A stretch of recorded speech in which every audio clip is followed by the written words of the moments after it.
Coucou la famille. Bonjour ou bonsoir. C'est le R.O. Ezali koya kokuta bino balingami dans le Seigneur. Vraiment nga nazali malamu na ngolu ya Nzambe. J'espère bino pe kuna bozali malamu. Bandeko, na yeli bino audio moko oyo bolanda bongo toko chaba commentaire na yango sima. Po totala lolenge nini mokili ezali kokende.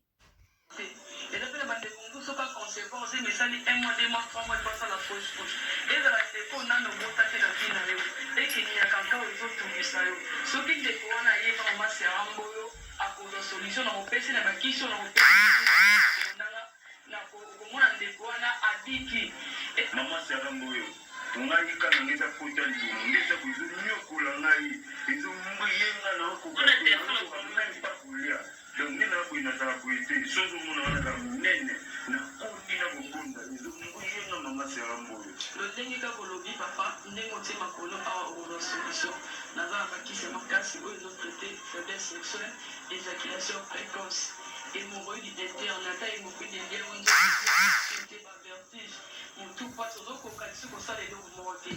Dans le lingot de ma colono awa, les autres traités pour le kiss oyo et pour traiter hémorroïde non fait. Au moins hémorroïde, nous c'est tout ça la battue. Attends, mais les gens qui sont une solution. Nous sommes super écotis spirituel. Donc ce qu'on est à qui sont dans le pays ça yo et pour ça qui est traité yo, ils ont mis ça va faire pour lui, ils ont mis ça nion ça eux pour ça qui les autres non, ils ont mis ça. Pour la bande de Kobasi, au bazani qui met la carte à foyer na bango, au bazani qui met la carte à mabara na bango, au lozaki na mobile non bien mais mobile na yo, alingi mwasi moko libanda komi bombule foyer na yo, mobile non na pasi, et le mobile ndamba pambule fumuli makamisa le ye. Ni tu créer mais mon bal à sentir yo bisulté et comme il est compréhension na kata ndafu no attends de ça mon bal il kamoza mabla au mona kalma pe au pour la stade de la kata foyer na yo mi ça mon bal ne ba mona libanda te abato ta toujours yo nyoso yo ko za mala ona bande ko na biso basi mususu o ezake numéro na nezali 089 27 75 600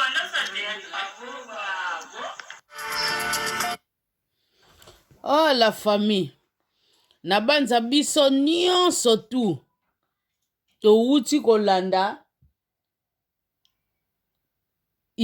nini message oyo ndeko oyo azali koloba. Bandeko na ngai ezali kopesa pasi pe ezali kopesa mawa na corps di Christ. Ndeko o bandeko na ngai na yebelaki ye azalaki prophétesse. Malgré bandeko ki prophétesse na ye nga na bandeko kokotela ngo doute. Parce que ndeko oyo prophétesse na ye ya mona aka batu bakufa mona aka batu bakufa. Toboyi te Nzamba koki kolakisa yo. Mais liloba yango moko elobi na biso ke toza na relation moko te na biso batu oyo tozali na bomoi. Tozali na relation moko te na ba oyo bakufa. Mais nazali kokamwa ndeko oyo ya banda koloba ka monaka batu bakufa balakisi ebo bazongisi ebo yango na banda okotele doute. Les mêmes prophétesses oyo bandeko biso nyonso touti olanda message awa tolandi message na ye place moko bandeko na ngai oyo balobeleli mama prophétesse eza te bakomo benga ye kaka mama kingandi biso nyonso toyoki kombo na ye kuna mama intele bandeko na ngai na comprendre penza video oyo te mais esalinga pasi mingi pe mawa na sens nini ndeko mwasi biloko oyo azali koloba na biso yango epesinga pasi pe epesinga mawa. Ndeko na biso abandeki ko prier po na batu mutu aza na problème akei pai na ye bako prier bako sala boy. Bongo bandeko na nga le meme ndeko na biso oyo yango nango tunaboyi pe kotia foto na ye naboyi kotia image na ye po epesi pasi mingi bandeko na ngai. Peut-être na kocha elongi me nayebi nanu te totalela nanu. Bandeko na ngai tozo comprendre te mukili oyo tozo kende wapi. Bana na Nzambe bazali kososola te. Pour ceux qui totali na Osée chapitre 4, mes bien-aimés dans le Seigneur. Na Osée chapitre 4 na verset 6. Balobi na biso kuna, mon peuple est détruit, mon peuple périt. Oyo azali kobunga pona nini? Pona azolanda instruction te. Peuple nanga azali kobunga nzela po alingi kolanda mateya oyo ya ngai te, alingi kolanda nzela oyo nga nazolakisa ye te, alingi kolanda oyo ngai nazoteya ye te. Yango wana bana na nga bazobunga nzela. Vraiment, bana Nzambe bazobunga nzela na ba message ya boye. Yo prophète, okomi lisusu matiti ya bokoko. Bandeko matiti ya bokoko wango soki totali na lolenge o ye penza azali kolobelela. Prophétesse ya Nzambe bandeko akoki kolobela na lolenge o te. Ke mobali na yo bandaki na ye na pasi. Mobali obandaki na ye na pasi. Tala sikoyo atombwani metala babiloko azali kosala. Bandeko pota libumu ezotungisa ngo boye boye c'est bien bon. Mbala musu pasalisaka matiti ya bokoko eza normal ba mama nemba musu pa bandaki kosalisa ba matiti wana balakisaka pe bana na bango ba mayele wana etikalaka c'est bien bon. Kote wana problème eza te. Tota la chose grave oyo ezobima na munoko soi-disant ya prophétesse. Ke mobali na yo azomona yo neti ozali koexiste te na ndako. Bobandaki ne na pasi siko bozwi ekomi yo doki ye lisusu te. Wana sikoyo okoki koya paine ya kosalelo kamwa babiloko oyo ezali ke mobali na yo akoma kokonsidere yo. Amona ke yo penzo ozali. Bandeko nanga wana ekomi deja kisiti. Wana babiloko ya ba domination. Ngana kamoka basi o bachaka mibali na bango na bakisi. Ke mobali akoki kotelema te pembeni na yo. Mobali akoki koloba eloko moko te boye pembeni na yo. Seulement mobali donc yo kaka fo dominaka ye no bandeko. Soki yo kaka kozo domine ye, yo kaka kozo domine ye. Sikoyo boza wana pona bo construire foyer na bino, ndako na bino ezala malamu. Siko soki eloko moko boyo za wrong tolo bozo rezonango siko na ndenge ya mabe eza penza kitoko mingi te. Siko nani oyo akochayo na nzela ndeko na ngai? Eza nespa mobali wana mutakochayo na nzela. Siko tango yo sali ke ye akoma na ye kaka bongo bongo yo dominaka ye na nyonso. Omoni teke eza riske ya famille na bino. Riske ya couple na bino. Mutakochayo na nzela zate tango yo zo sala mabe. Po yo komisi ye deja demi kizengi. Azane wana kaka po alobaka oui po na yo. Ngai na kokamwa eloko oyo ezo contredire parole de Dieu. N'est-ce pas to mona ba misuba loba deja kamwa lititi kaka soki na tiango na salo lemo awa nazo loba na kodominaka mobali na nyonso tu. Bongo yo penza prophétesse ya Nzambe okokoma na ba niveau ndengwana. Osalela mwana mwasi eloko abonga bando dominer mobali ne po mobali na viva kaya mona kaye. Ozomona te deja zo contredire parole de Dieu. Po soki totali bandeko na kati ya parole de Dieu ba ezoloba na biso eloko mususu. Bandeko boyebi nazalaki na lisolo mususu pona betela bino. Nazalaki na lisolo mususu pona betela bino. Me bandeko o to betela bino wana pona kopesa bino ba conseil. Wana nde eza neti ba matabisi o to bakisaka. Mais soki to ya penza na réseaux sociaux oyo eza pona parole de Dieu, rien que la parole. ya wana na moni non malamu na pusa ngutu lisolo na linga kobeta lokola na moni eloko oyo esali ngai mpasi makasi na ya na contribuer na bana na nzambe toza wana kaka mpona kofungula bana na nzambe misu baoyo bazali kolala pongi mpona baprofete bandeko ya bafo bakoti ebele na corps du Christ. Ezosala malamu te bandeko na nga. Memi bakisi yango pe bandeko ezosala pe eloko te na banzoto ya bato. Ezosala eloko te na banzoto ya bato. Bisusu ngo te komi koboma bato. Biso apa itovandi to aleki na ndeko na biso awa azalaki ne diabétique. Me bandeki kokende nango bie makambo nyonso tu bie mama bata bandako melane bakisi. Melera ke kini kuna moni mwasi soko omezwi kisi na yo meli yango penza okomona penza esilisi diabete nyonso mama bato ameli kisi. Lera melaki kisi bandeko organisme ekoki yango te pou mutu abambami. Lera bambami bandeko bakene na hôpital. Mutu akufi na miniti oyo na miniti o bandeko mutu aza liwa aza na ndaku ya malili. Tokeba na bakisi ezozanga badozi oyo ya bisala kaka tokeba nango nge pesi ngai pasi mingi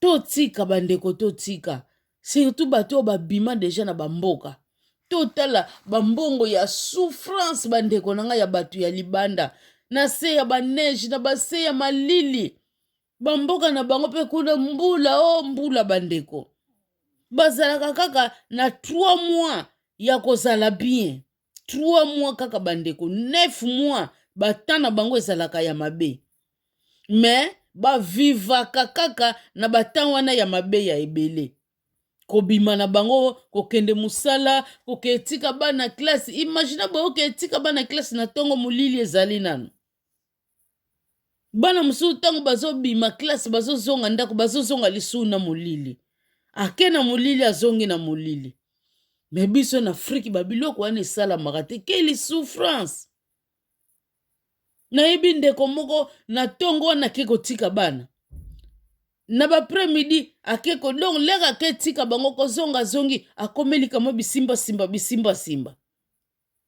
okomona papa akotala boye fwa sokola azongisa boye amelaka mwati asala boye azongisa boye pa era kozwa bana klase ekoki ye wana ke lisusu ake kozwa bana klase lera azokezwa bana klase bandeko lera azokotisa bango kaka aza na ta ya kovanda te mba mosusu akochange kaka teni papa ye wana lisusu akei kayo ya après-midi kokende azokende kayo komona kozonga na ye ba 20h donc ozomona mutu azotravaye neti robo azozala mpenza na tante na kati na ye azobose nzoto neti robo me bandeko na biso kaka bato ya ndenge wana bino bozali kozala ata na mawa te bandeko mawa ezozala te ozolia mutu wana mbongo vraiment ezali kosala kitoko te boyoka mawa bandeko boyoka mawa na babiloko oyo bozosala bandeko bazozala na basouffrance yango wana bazokoma na bafaiblesse wana bandeko bazokomaka na bafaiblesse wana bazoyeba susu kodiscerne te oyo azoloba verité te oyo azoloba mabe maladi oyo nalembi yango mingi atika kaka nasomba kisi mama oyo to papa oyo azoloba après misusu bazotombe bavictime ezoprovokele bango bamaladi misusu bazokufa misusu mpe bandeko omona esilisi mpe maladi te c'est pas bien na bescroquerie ya bafaso ya boye siko mama yebisa biso juste oza prophétesse opriaka mpo na bato ubie oza na yo mutu ya matiti ya bokoko oyo osalisaka bato donc ozomélange na yo kaka ndenge wana wapi siko opposition na yo bandeko position eza wapi ndenge awuti oloba na biso bandeko na ngai kisi ya bolingo me bato wana balobaka kombo kisi ya bolingo te bango balobaka kaka lititi ya bokoko balobaka te kisi ya bolingo yo kosala de façon ke mobali na ya reconnaître ye mama mama prophétesse komi deja kisi kasi totala ya lobi na biso boye na bokoko kasi totala o liloba ezali koloba na biso ekozala malamu mingi totala eloko babengi kisi ya bolingo liloba elobi na biso ezali bongo nini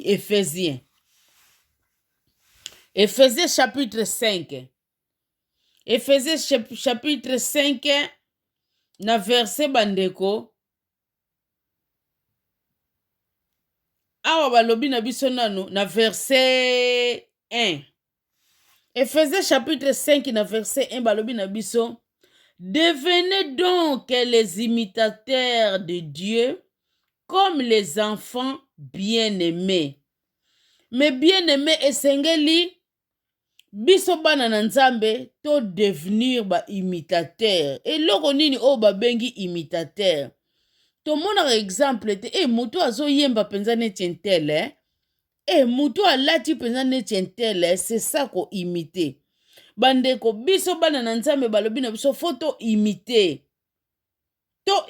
bandeko na ngai toko imiter nani toko imiter Christe toko imiter Christe po ye azali exemple na biso azali maître na biso a suivre tango tozo imiter Jésus Christ na tango wana tozo imiter directement Dieu parce que Jésus Christ abandaki kosala toujours volonté ya papa na ye donc na wana tozo imiter Nzambe na de balobi na biso et marcher dans la charité mes bien-aimés à l'exemple de Christ esengeli totambola na bolingo na exemple ya Christ qui nous a aimés mes bien-aimés oyo alingaki biso balobi na biso susu et qui s'est livré lui-même à Dieu pour nous comme une offrande et un sacrifice de bonne odeur. Mais bien aimé, awa to souligner bien. Jésus-Christ wana tellement lingaki biso mingi asalaki nini? A se livrer ki ye moko a se livrer. Donc, amipesi offrande pa ya papa po na ngai na yo lelo oyo to benga mabana na Nzambe. Balobi na biso doki sacrifice moko ya bonne odeur. Yo siko bandeko place oyo vandaka mwasi place oyo vandaka na mobali na yo ozalaka sacrifice ya bonne odeur bomoni kisi ya bolingo yango parole de Dieu ezolakisa biso esengeli mwasi apesa sacrifice na ye pa ya mobali na ye ya bonne odeur tout comme pe mobali akopesa pe sacrifice ya bonne odeur epai ya mwasi na ye na kolinga pe mwasi na ye alors sacrifice ya bonne odeur wana misala oyo yo ozolakisa ezala misala moko ya malamu bandeko wana alaki entre parenthèses tozo sauter mbala moko na verset 22 na verset 22 balobi na biso awa femme oyo ndeko na biso kuna alobi na biso ke soki papa aza komona yo te na ndako soki oke kaka pai ne solution ekezwama ye akosala de façon ke papa vivre yo na kati ya ndako me totala awa mpona papa vivre yo na kati ya ndako eloko nini oyo parole de Dieu ezali kosenga na biso tosala awa balobi na biso femme soyez soumise à vos maris comme au Seigneur. Mais bien aimé dans le Seigneur, balobi awa mwasi esengeli atosa. Esengeli atosa azala soumise na mobali na ye ndenge moko asalaka epai ya Seigneur na ye. Mais bien aimé dans le Seigneur, soki totali kaka na kati ya Bible, n'est-ce pas Sarah abandaka kobenga mobali na ye Abraham mon Seigneur. Mais bien aimé, soki Sarah komaki na point où abenga mobali na ye mon Seigneur parce que asantaki bolingo wana à travers Abraham. Soki Sarah komaki au point où abenga mobali ne mon Seigneur bandeko ezali façon ya soumission. eza façon ya soumission bandeko yangana mwasi akobenga pe mobali na ye na bakombo nyonso oyo ye alingi yango wana akobengela mobali na ye ndenge namonaka bamisusu akobenga dadi mosusu akobenga sheri do mosusu akobenga pupe na ngai mosusu akobenga nonosi na ngai do mutu na mutu aza na kombo na ye bandeko oyo azobenga mobali na ye mokonzi na ngai totala quel niveau ya soumission alors mobali bandeko mpo alinga mwasi na ye makasi bandeko na ngai soki soumission te mpo mibali balingi mingi soumission mwasi oyo azalaka na soumission te tokomona mobali azalaka kilo epai na ye mais bien aimé soki tozoloba yango bocomprendre sens oyo tozolobelela yango eza te ke yo mobali ozosalaka mabe makambo na yo mabe ozoyeba nongutu kibokonzi na yo te ozoyeba no bafaso ya kosalela yango te molingi no kaka soumission ndeko soumission na yo wana eke yo moko kolongola yango automatiquement tozoloba bandeko tozotya mai na monoko te tozoloba mpo na bandako na biso ezala na kimia du toyebaka nyonso na verset 23 bandeko balobi car le mari est le chef de la femme balobi mobali azali chef ya mwasi me mpona tosote na biso lisu bandeko torachete kamwa ta na biso na verset 25 balobi na biso awa mari kuna na 22 tomoni balobeleli mwasi me totala sikoyo mobali nini oyo mpe azosenga na nzambe eloko nini mpe oyo azali kosenga na mobali na 25 balobi Marie aimez vos femmes comme Christ a aimé l'église et s'est livré lui-même pour elle. Mais bien aimé dans le Seigneur, awa basengi mobali eloko mosusu te nzambe azali kosenga mobali alinga mwasi na ye apesi ye exemple ndenge Christ alingaki eglize lolenge moko pe mobali esengeli alinga mwasi ne na lolenge wana bandeko Christ alingaki eglize asalaki nini asesakrifiyaki mpo na ngai na yo lelo tobenga mabana na nzambe mpo boyebi histoire ya yambo bakoko na biso ya yambo ndenge bapeshaki ndenge balongwaki na libanda ya nzambe na liboso ya nzambe alors a partir ya Christ toyaki lisusu kopusa na pembeni ya nzambe donc andimi na ye ase livre mpo na ngai na yo lolenge moko mpe basengi mobali oyo alingaka esengeli donke amipesa mpo na foye na ye bandeko amipesa mpo na mwasi na ye me yo mobali eske omipesaka mpo na bana na yo yo mobali eske omipesaka mpo na mwasi na yo ubie ozalaka kaka mobali moko bongo lelo bandeko tozomona bamakambo ebele na bakati ya bandako tozomona makambo ebele na bakati ya bafami na biso mobali okomona bana kuna mwasi avandelaka kuna mobali kuna mobali ngutu avandaka na mwasi ne boye te bazoseka bazosala borie koseka ne kaka soki mosusu na bandeko soki mbala mosusu na bakamaradi okomoni kaka bongo bandeko mobali mosusu soki mbala mosusu apesaki ata mwasi ka mwa 100 azolinga mwasi ayelaka ye mpe na bafacture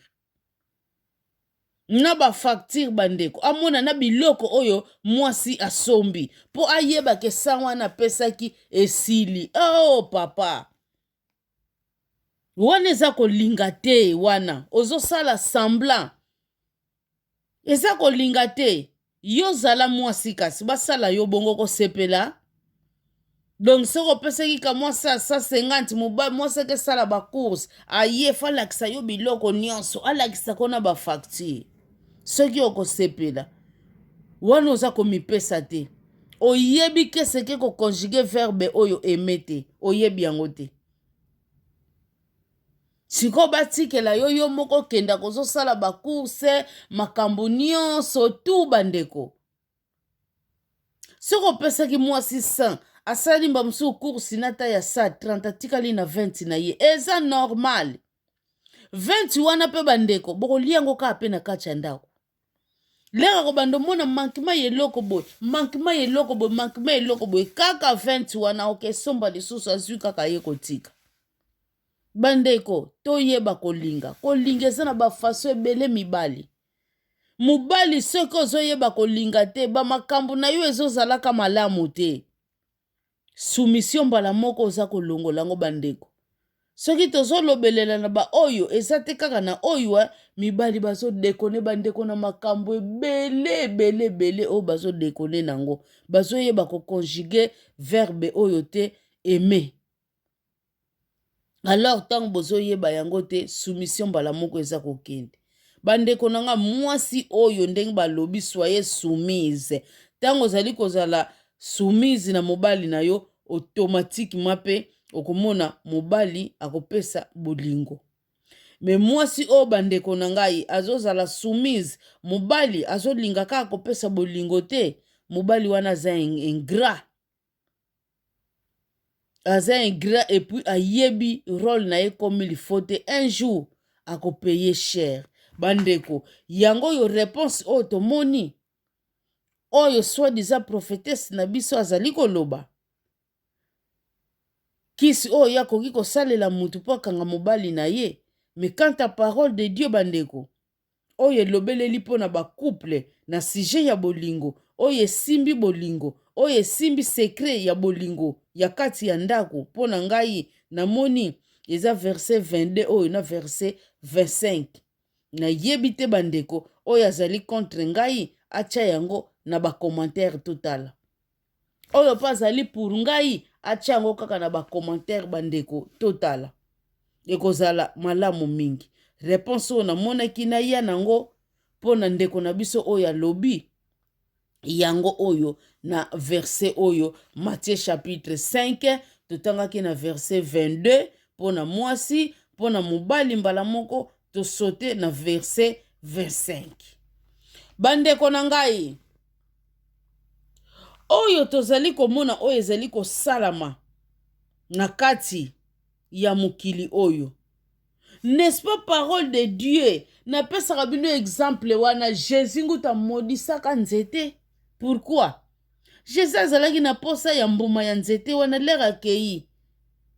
Mbuma epesamaki te na nzete wana. N'est-ce pas Jésus amodisaki yango? Lolenge moko pe ngai na bino. Lolenge moko ngai na bino tokoyeba batu wana na misala na bango. Misala na bango wana parole de Dieu ezoloba na biso nini? Vos bonnes œuvres. Metengo bango ba œuvre na bango ezozala ya malamu te, ezozalaka ekufa. Automatiquement bandeko batu wana bazali ya nzambe te. Bandeko tokobenda bino matoi ndenge nini, tokoloba ndenge nini po batu ba revenir na parole de Dieu. Tozotanga na Matthieu chapitre 24.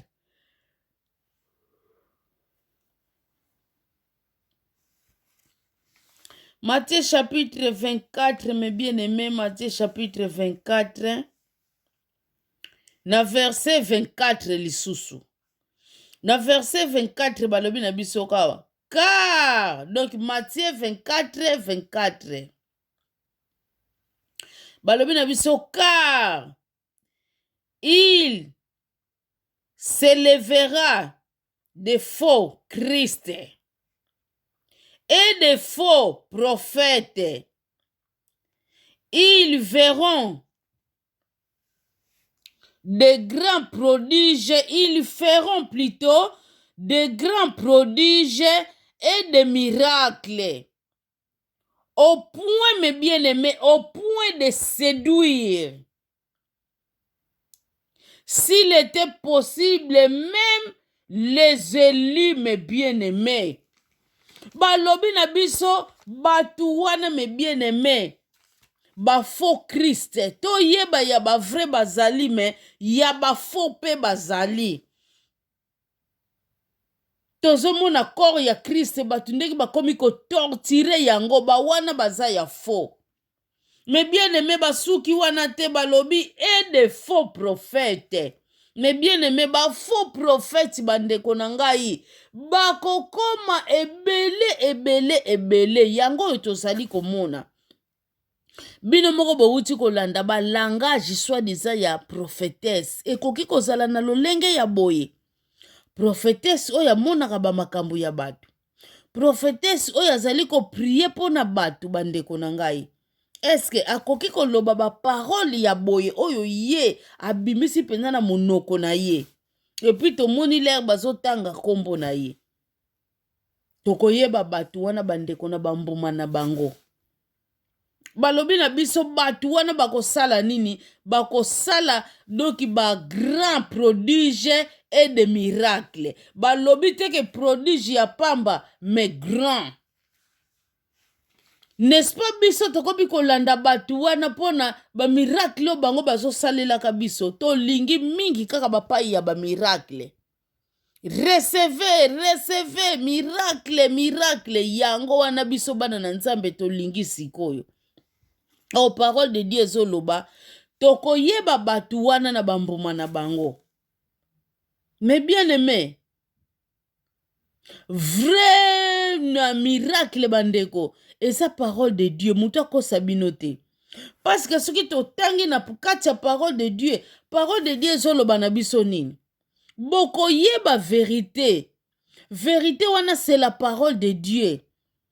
Pe vérité wana ekosala nini? Ekokangola biso, franchir biso mes bien-aimés.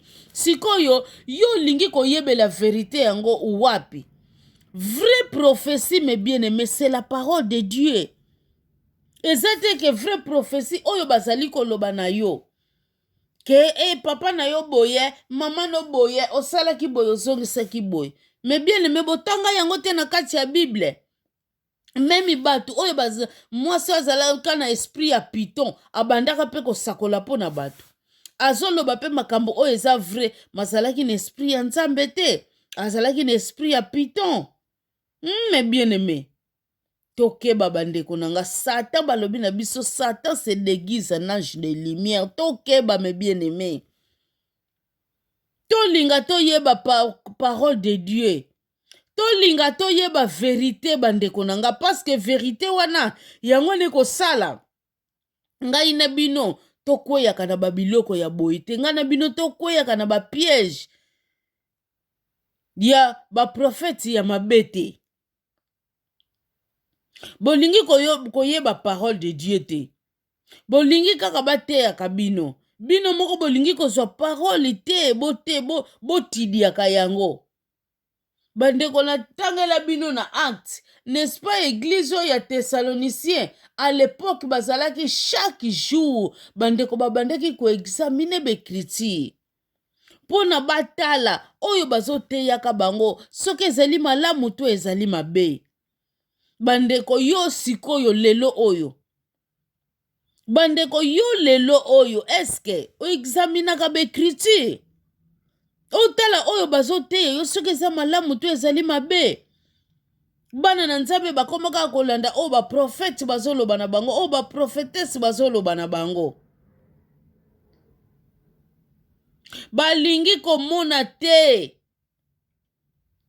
oyo bato bazali koteya bango ezali malamu to ezali mabe. Donc soki kaka profete na ye ou bien pasteur na ye ateye na lolenge ya mabe ye kuna zate. Ye kuna zata kondima kaka yes. Bobo yeba ke bandeko. Parole lobi tokomona nyonso tu oyo esengeli tomona. Tokomona yango mekozala kaka suka te. Ekozala suka te bandeko nanga bino nde esengeli bokoma éveillé.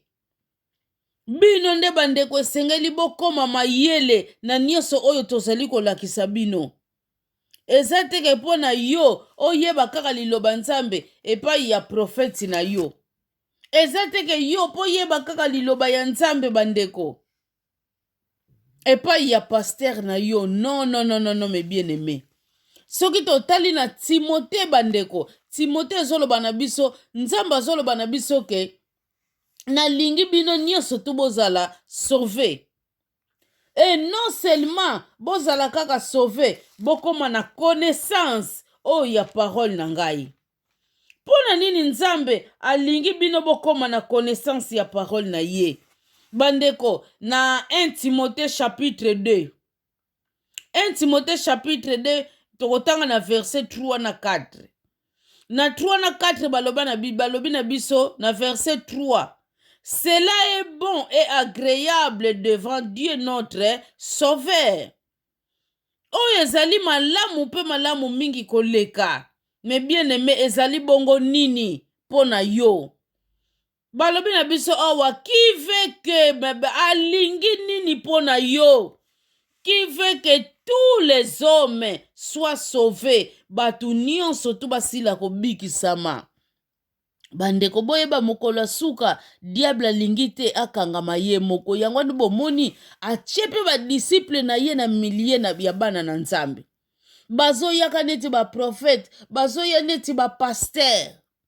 Or ke bazali ya biso te. Bazali ya biso te bandeko na ngai. Mais diable atindi bango na milie na biso. Balobi na biso alingi biso nyonso tobikisama. Asuki wana te bandeko alobi. Biso bana na Nzambe alobi na biso et parvienne à la connaissance de la vérité. Alobi alingi bana na Nzambe basuka kaka na kobikisama te, mais bakoma na connaissance ya vérité. Donc tokoma na connaissance ya parole de Dieu. Pona nini tokoma na connaissance ya parole de Dieu? Pona toyeba kososola babiloko ya boye. Bandeko po toyeba na kososola. Tango eloko wana ezali mabe, o comprendre yango te, oyo azali ya Nzambe na oyo azali ya Nzambe te. A partir ya lolenge na ye bandeko. A partir ya mateya na ye, tokoyeba ke oyo azali ya Nzambe na oyo azali ya Nzambe te. Bandeko nanga tokeba. Parole de Dieu lobi to racheter temps car les jours sont mauvais. Yo mutu siko lingi ko racheter temps te. Les jours sont mauvais bandeko. Banda Jésus-Christ akufa tina moi ya lelo oyo. Chaque jour oyo tozali ko vivre nga na yo na se na moi oyo. Yeba ke yango wana les jours sont mauvais. Tokanisa te soki balobi na biso les jours sont mauvais. Mbamsu lundi kokozala bien. Mbamsu mercredi mutu kozala mabe te. Chaque jour ozoleka na kati na mokili oyo diable azali kokonza bandeko. Yango wana ba jour ya mabe. Esengeli yo mwana na Nzambe rachete temps. Pona nini oko rachete temps? Parce que oyebi te, ngonga te, mukolo te. Oyo mwana ya Nzambe Jésus Christ akufela ki yo bandeko. Oyebi te retour na ye kozalaka. Soki yo lobi nasala na ngai nano. Nasala na ngai nano. Bongo nde nako changer na ngai. Ndenge tomonaka na bamboko tovandi. Tomonaka bamindele mingi kaka bakoko mutu bakendaka beglise. Ba jeune na bango, il s'en fout de tout hein. Ba jeune balingi Nzambe ba moke bakenda ngutu beglise te pona bango. Donc fasala nano vie église après. Bongo siko tangu soki Jésus Christ azongi siko ya kuti na bu jeunesse no wana yo suka no ekozala wapi. Yango na balobi na biso racheter le temps. Koloba kolzongisa ya lelo na lobi te parce que mukolo lobi Nzambe ka mutu ayebi yo yebi te. Siko soki yo lobi anazana no na sepela na ngai nano après liwa pe kutameli yo. N'est-ce pas ya yo esuki? Ndenge toloba kaka mutu soka kufi rip repose en paix. Na ndenge to souhaitaka repose en paix. Nani ayebisi bino mutu soka kufi akeka kopema na kimia nani? Bandeko misala na biso oyo tosalaka elandaka biso. Okokende na lie ya tourment ou bien okokende na lie ya repos. Bandeko tokeba. Tokeba pole tozobeta mbela, tokeba na ba faux prophète bino bozolinga te. bozomona bino bolingi kaka place oyo donc oyo bazoséduire bino na ndenge akosakana te tala baview ndenge bokozalela mais place oyo bazoteya bino vraie parole baview bandeko ya kotanga mpenza ya kotanga fo babondelaka bino. Mais bien aimé dans le Seigneur yango toye koyebisa bino en tout cas tozolakisa bino basigne ya bato wana bokeba oji oyo tozoteka ngo asoko meli ozwi guérison o bacommerce na bango bazosala commerce na ye bandeko keli ji oyo ekopesa yo guérison keli uili oyo ekopesa yo guérison bandeko toboyi te eza biblique parole elobaki ke basopela bato mpe bapakola bato uili bato mpe bakobika bandeko me bapakolaka mutu uili a parti ya nini ti ya révélation sa révélation bandeko bato bakoma kaka batekaka bauili pai wana batekaka bamai pai wana batekaka boye bandeko nanga nani alobi na bino babiloko wana nyonso baseremoni wana ozwi bamungwa ozwi bauile ozwi babiloko ebelebele oyo bazosengaka bino nde yo ozwi lobiko non babiloko wana bandeko bapratike wana ezalaka par révélation sa révélation de Dieu bandeko nanga meme bosali yango ekosala eloko te epuis nzambe azali multisystème nzambe bandeko nanga aza multisystème yo sikoyo bato nyonso bayaka pai na yo meme procédure a défaut bato ya batelefone nazwa mama moko alobi nazalaka na prophète moko boye omona koloba zwa mungwa mama somba mungwa mama zwa mai mama sala boye alobi ndenge nasutela ye mbongo na nga moko esombi mungwa uili na nga moko esombi mungwa maboko na nga moko moto ezosala baseremoni wana ye azodirige kaka na fone mais avant seremoni wana esalama fo pesa autant mpo na baseremoni wana ye moto asali yango totala keli commerce oyo bato oyo ya fo bazosalelaka biso bandeko bino bato ya fo boyeba bokorendre compte na nzambe oyo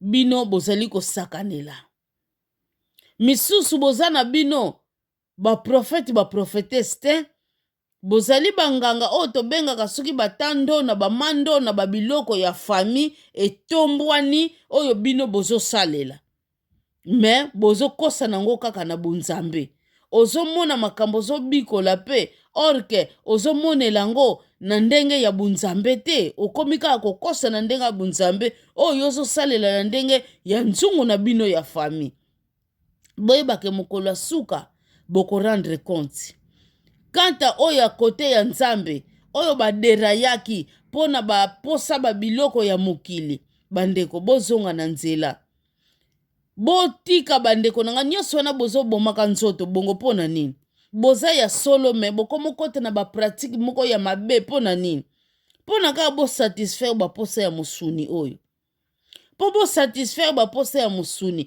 me boyebake eloko na eloko ekezonga na eta nango original ndenge nzambe asala yango sikoyo yo nzoto oyo bandeko oyo ozopengwama na yo oyo yo ozobomela nzoto mpo tambola na bamituka ya danse mpo lataka danse mpo sala makambo ya badanse meyebake nzoto wana epesaka merci te tomona yango ti lere elalaka esilaka na valer nyonso bakomi kosala yo na bakaliso nyonso makambo nyonso bazosala yo yango tala pa yo olaleli na malili okomi neti musuni na chambre froide oza komiyeba lisusu te yo nzoto wana yo opengwaki liboso ya nzambe na yo efuti yo nini elobi no merci te kutu ememi yo ngutu place ya mabe bandeko siko ame na yo kanisi eke ezonga lisusu ndenge nzoto wana ezongi no ame na yo bandeko yango wana ekorepresente baevre na yo siko nini oyo yo koloba na mokolo na yo oyo atindaki yo na kati na mokili oyo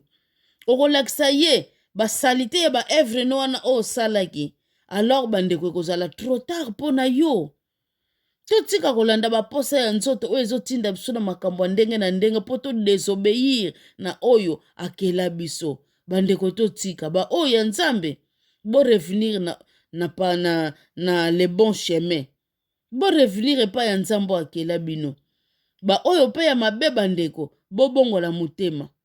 Soki totali na Ezekiel Nzambe alobi alingi liwa ya baméchant te, alingi baméchant bachange conduite na bango mpona bavivre. Me ntango yo ozolinga kaka kochange conduite te, ntango ya koloba ma grâce te suffit, ekomi leti mpona yo, ekomi trop tard bandeko na ngai. En tout cas bandeko ya mingi ya koloba ezali me foti ya temps, ndenge kaka tolobaka na bino, oyo aza na matoyi ya koyoka ayoka, oyo aza na motema ya kokanga kokanga, oyo mpa kolinga asalela bandeko. Tokoma eveye, totika komipesa na bato bazoséduire biso pamba oyo, totika bandeko, tolandaka pa ivraie parole ezali, toyeba kosalela parole de Dieu. Bandeko na ngai, dès que Jésus-Christ azongi te, tokutana na bino na numero mosusu. Tika Nzambe wana aleka na kopambola bino, kimia o mabota mabino. Bye bye.